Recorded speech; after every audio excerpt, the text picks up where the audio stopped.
Hola estudiantes, mi nombre es Andrea Puebla y les doy la bienvenida a la siguiente clase por video, que será sobre enlace químico. Existen distintos tipos de moléculas, como por ejemplo podemos observar a la molécula de fósforo, la molécula de oxígeno, la molécula de nitrógeno y la molécula de ozono. Estas moléculas tienen la característica de que cada una está formada por el mismo tipo de elemento. Es por esto que se le denomina como moléculas homonucleares. Existen también otros tipos de moléculas, como por ejemplo la molécula de benceno, la molécula de agua y la molécula de cloruro de sodio. Estas moléculas comparten la característica de que están formadas cada una por distintos tipos de elementos. Es por esto que se les conoce como moléculas heteronucleares. Pero, ¿por qué se unen los átomos? Los átomos tienen la capacidad de unirse con otros porque están constantemente buscando la estabilidad.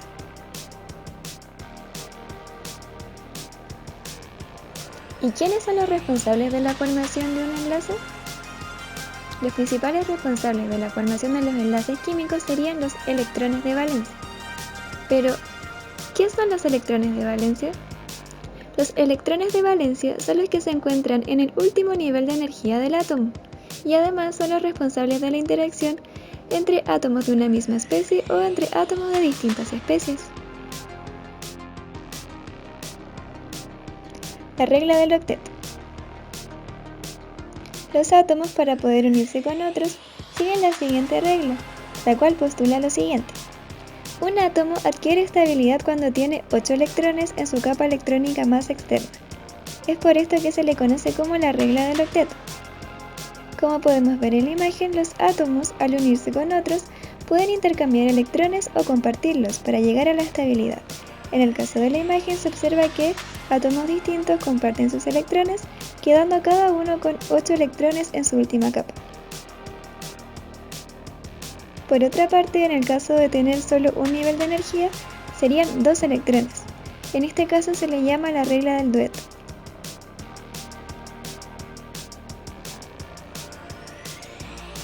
Los átomos se quieren parecer a los gases nobles.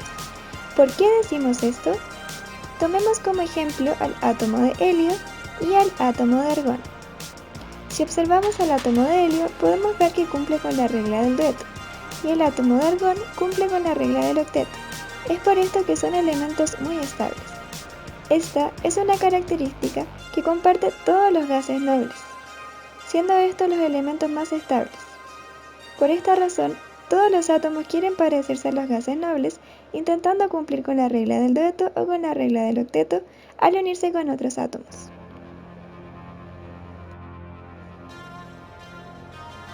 Para esto, los átomos pueden ganar electrones y de este modo pueden transformarse en aniones estables, es decir, especies cargadas negativamente. Pueden también perder electrones y transformarse en cationes estables, siendo estas especies cargadas positivamente. Finalmente también pueden compartir sus electrones con otros átomos y de este modo ambos lograr la estabilidad. La notación de Lewis. La notación de Lewis es una representación gráfica que muestra los electrones de valencia alrededor de cada elemento. Por lo general, se simbolizan con puntos, y de esta forma se pueden representar los enlaces que hay dentro de una molécula. Como podemos observar en la imagen, alrededor del átomo de oxígeno se muestran sus 6 electrones de valencia y alrededor de los átomos de hidrógeno se muestra su único electrón de valencia. Estos átomos por separado no cumplen con la regla del octeto, pero si se unen mediante la formación de un enlace, entonces los átomos estarían cumpliendo con la regla del octeto, quedando el oxígeno con 8 electrones en su última capa y el hidrógeno con 2 electrones, cumpliendo con la regla del dueto. También, otra forma de representar los electrones es mediante una línea, la cual simboliza un par de electrones.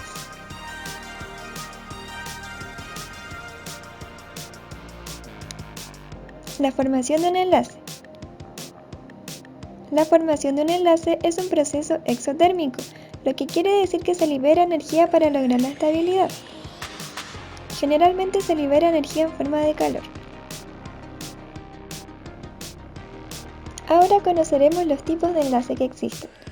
Se pueden clasificar en tres. En primer lugar, el enlace metálico, el enlace iónico y finalmente el enlace covalente, que tiene tres subtipos: el enlace covalente apolar, el enlace covalente polar y el enlace covalente dativo o coordinado. La relación con la electronegatividad. Recordando que la electronegatividad es la capacidad de un átomo para atraer electrones, podemos afirmar que se formarán los distintos tipos de enlace según la diferencia de electronegatividad que presentan los átomos. En el caso del enlace iónico, sus átomos van a presentar una diferencia de electronegatividad mayor o igual a 1.7. En el caso del enlace covalente, va a depender de los tres tipos. En el enlace covalente apolar, los átomos van a tener una diferencia de electronegatividad igual a 0. Y en el caso del enlace covalente polar, los átomos van a tener una diferencia de electronegatividad que va a estar entre 0 y 1.7. Finalmente, en el caso del enlace metálico, no se considera la diferencia de electronegatividad al tratarse de una unión de dos metales. El enlace metálico. El enlace metálico es un tipo de enlace que ocurre entre átomos de un mismo elemento metálico.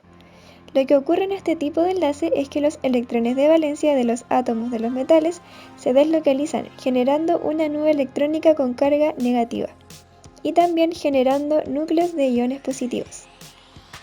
Lo que ocurre es que la fuerza de atracción entre las cargas positivas de los núcleos y las cargas negativas de la nube electrónica mantienen unido este tipo de enlace. Las características de los metales. Como vimos, estos poseen un tipo de enlace metálico, lo que les otorga las siguientes características: brillo, conducen el calor y la energía eléctrica, son maleables y dúctiles, su estado de agregación es sólido, presentan elevado punto de fusión y un elevado punto de ebullición,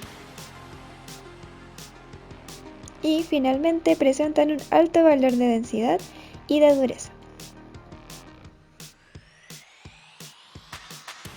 El enlace iónico.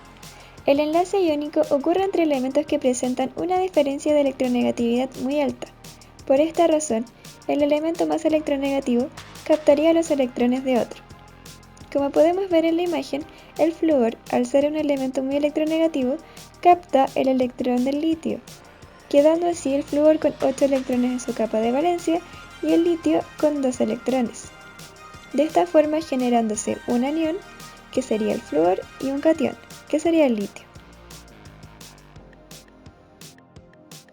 Además, este tipo de enlace se caracteriza por la formación de una red cristalina entre los elementos, como podemos observar en la imagen. Como ejemplo, tenemos aquí el átomo de flúor y el átomo de sodio. El flúor, al ser el elemento más electronegativo, va a captar el electrón que se encuentra en el último orbital del átomo de sodio, quedando así el flúor con 8 electrones en su capa de valencia, convirtiéndose en un anión, y el sodio en un catión. Las propiedades de los compuestos iónicos. Los compuestos iónicos, como el cloruro de sodio, tienen las siguientes propiedades. Son sólidos a temperatura ambiente. Tienen puntos de fusión altos. La mayoría es soluble en solventes polares, como el agua, e insoluble en solventes apolares, como el hexano. Compuestos fundidos conducen bien la electricidad, es decir, en forma de iones. En solución generan iones que conducen la electricidad, que son llamados electrolitos. Finalmente tenemos al enlace covalente, el cual se caracteriza por compartir los electrones entre los átomos. En primer lugar tenemos al enlace covalente apolar. En este enlace la diferencia de electronegatividad es 0, por lo tanto se genera entre átomos iguales o de la misma electronegatividad. Al unirse, por ejemplo, dos átomos de flúor que tienen la misma electronegatividad, se comparten sus electrones, quedando cada uno con 8 electrones de valencia, generando así una distribución de su nube electrónica simétrica. Tenemos también el enlace covalente de tipo polar. Este tipo de enlace se produce en elementos que presentan una diferencia de electronegatividad entre 0 y 1.7. Por lo tanto, uno de los elementos que forman el enlace va a tener más electronegatividad que el otro. En el caso de la formación de la molécula de agua, el oxígeno tiene más electronegatividad que los hidrógenos. Los electrones se comparten de igual manera, quedando el oxígeno con 8 electrones de valencia y los hidrógenos con 2 electrones de valencia. Sin embargo, el oxígeno, al tener más electronegatividad, genera que la densidad electrónica esté cargada hacia donde está el oxígeno. Siguiendo con la idea anterior, en este caso podemos observar que el oxígeno presenta una electronegatividad de 3.5 y el hidrógeno de 2.1. Por esta diferencia se genera un desplazamiento de la nube electrónica hacia el oxígeno. Como podemos observar en la imagen, en la molécula también aparece la presencia de dipolos, los cuales son cargas opuestas dentro de una misma molécula. En el caso del oxígeno, adquiere un dipolo negativo debido a la densidad de electrones y los hidrógenos quedan con dipolos positivos. Tenemos por último el enlace covalente de tipo dativo o coordinado. En este tipo de enlace solamente uno de los átomos aporta los electrones y el otro aporta los orbitales vacíos. En el caso de la imagen, el protón estaría aportando el orbital y la molécula de NH3 estaría aportando los electrones. Con este tipo de enlace es posible comprender la formación de iones estables, como el nitrato, amonio y otros. Las propiedades de los compuestos covalentes, como por ejemplo el metano, serían las siguientes. Son gases, líquidos o sólidos con puntos de fusión bajos. Muchos de ellos son insolubles en solventes polares, como el agua. La mayoría es soluble en disolventes no polares. Los compuestos líquidos o fundidos no conducen la electricidad, porque no contienen partículas con carga eléctrica.